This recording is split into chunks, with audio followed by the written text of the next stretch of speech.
চাচ্ছি না, ওর মতো তার নাম আমি মুখেই আনতে চাচ্ছি। আমি তো এর নামও জানি না, কিন্তু আমি নিরুপায় ভাই। আমার এনে খালি ভিডিও ছাড়ে, আমি কি করুম কনসে দিই ভাই।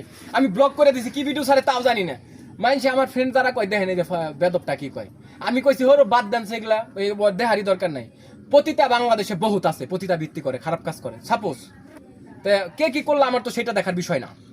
এখানে সবচেয়ে বড় বিষয় হচ্ছে গিয়ে উনি খারাপ হওয়ার পর যদি ভালো হয়ে যায়, কিংবা আমার বাড়ির থেকে উনি গেছে, উনি খুব ভদ্র মানুষ, সুশীল মানুষ, উনি ভালো কিছু কইরা খায়, ভালোভাবে চলুক, ভালো কিছু উপহার দিক দেশের মানুষকে, সবাই উনার কাছ থেকে কিছু জিনিস শিখুক। যে আগ করে খাক, তোমার কি তাতে?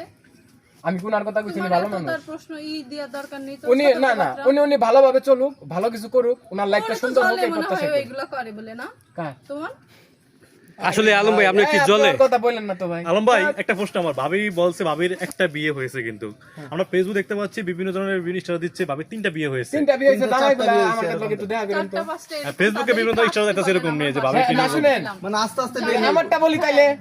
জি আমার সাথে না আগে ভাবিরটা শুনি। না ভাবিটা ওই বাইপালের আমি বলি যারা আমার যাদের সাথে আমার বিয়ে হয়েছে তারা আমার বাসায় এসেন। জি আমি চাচ্ছি তারা আমার বাসায়। আমারও দেখার একটু দরকার আছে তো। আপনার অনেক ছবি ছাড়তেছে ফেসবুকে, আপনার মানে আগের বিভিন্ন টিকটকের ছেলেদের ফটো, সাথে আপনার গেঞ্জি ছবি পরা ফটো দেওয়া, ছাড়তেছে, ছেলেদের সাথে ছবি এবং আপনার এটা রোস্টিং করতেছে যে আপনার 3টা না, বিয়ে ওই ছবি করা। আমি দেখছি। এখন AI দিয়ে তৈরি করা যায় সব। না ওই ছবি আমি দেখছি, উনি হ্যাঁ, প্রাইভেট গেঞ্জি কারে পরা ছবি বসা আর ওই ছেলে বিছানায় শোয়া, এদিকে দুইটা একসাথে কইরা ই করে দিছে, দেখ ওটা মূলত সমস্যা না। আপনার বিয়ে হয়েছে একটা, আপনি বলতে